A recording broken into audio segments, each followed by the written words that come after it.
This is my last video I'll be recording before I go to Spain for a good number of days, and I wanted to do another summer fragrance video about the best niche summer fragrances to buy from each brand. But today I'm not going to go and talk about the usual ones that I already own, the ones I really like the most according to my personal taste. I'm kind of going to give like a general best, safest release from each brand, because I want you guys to kind of explore each brand and go for the safer stuff that will help hopefully give you a very good summer release that's safe to wear, easy to enjoy, and kind of introduces you to the style of each brand. We're going to go through the most popular niche fragrance houses in today's video. Let's begin.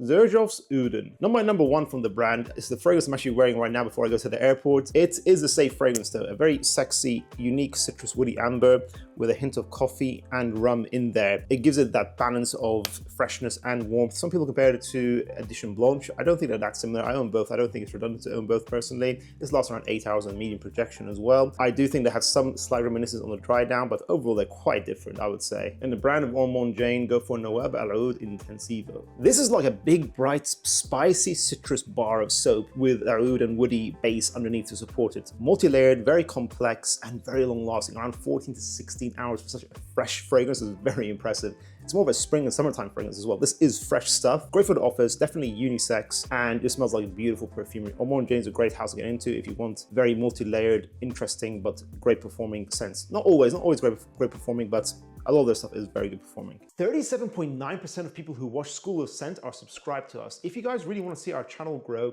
go ahead and click subscribe. Let's get that number to 40%. Thank you. In the house of MFK, go for Masculin Pluriel. You gotta like barbershop fragrances for sure, but I think this is a very safe scent to get into the house of MFK.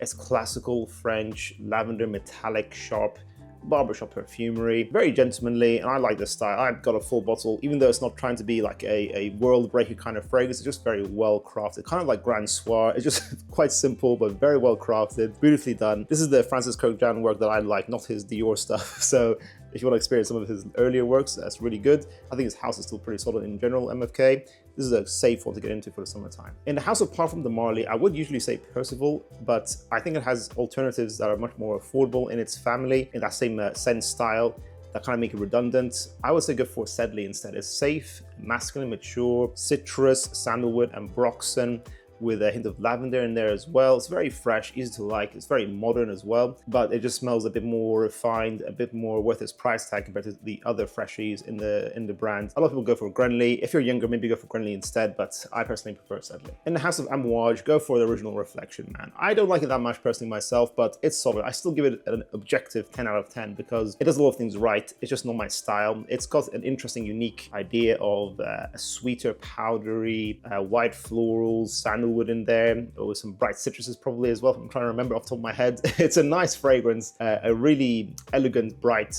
DNA. I would say it's like the kind of, let's say you're having a summer wedding. It's like the perfect summer wedding fragrance for a man, I would say. Also, I got gifted Reflection 45. I'm balling, guys. That's the life of a fragrance influencer. I'm sorry, guys. I own that fragrance now. I don't need the original. I'm just kidding. I gave the original away long before I got 45. In the house of Roja, which is a house that is often overpriced, but they do use very good quality naturals, very interesting complex blends. I will say, although I would probably choose Burlington 1819 for my own personal taste, I will say for most people, go for the higher concentration of Elysium, I think it's the X-Ray or whatever it's called, one with the gold plaque. I smelled that several times. It's absolutely gorgeous. You just have to be a baller to buy that fragrance. It's very nicely blended, more long lasting than the original. The original kind of has that beautiful scent profile, being dry, citrusy, smoky, woody, very easy to wear. It's just that performance was a bit lackluster, kind of made it a little bit underwhelming for its price tag. The X-Ray is definitely still overpriced in my opinion, at least a little bit, but if you don't mind splurging out, it's a very good fragrance,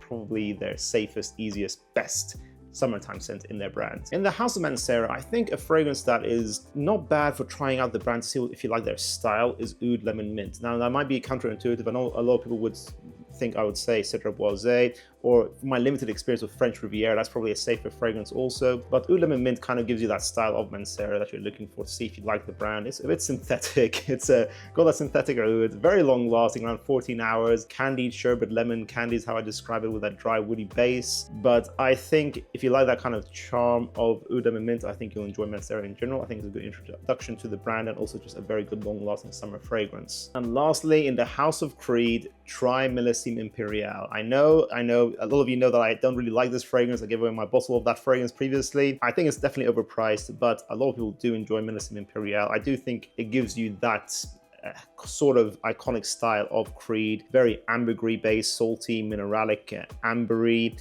as well as that watermelonness in there. It's iconic. It's a bit salty as well. It's kind of like its own thing. It's a very iconic DNA that I think a lot of people will still enjoy. Like that or Virgin Island Water are probably the two you should try if you want to explore summertime DNA from Creed. It's still a house that's worth exploring. It's iconic. They are big, famous. So those two fragrances, if you want to try a Creed, go for them. But definitely sample before you buy, because you might be disappointed. Just saying. Don't blind buy. That concludes today's video, guys. What are your thoughts on today's list? I do think some summer fragrance releases I'm not a fan of are actually still safer in general. Oh, I could have talked about LV as well. Yeah, you can go for Imagination, but go for Immensity instead. That's another quick one I'm just throwing in there. But yeah, they're obviously another famous sort of niche brand, niche price tag anyways. But yeah, I want to hear from you guys. What do you think the safest summertime fragrances from each niche brand are? The ones that are the easiest to get into for the house? Let us know your thoughts down below. And if you guys enjoyed this video, make sure you check out our previous top 20 men's summer fragrance video up here. I'll see you guys in the next one. Bye.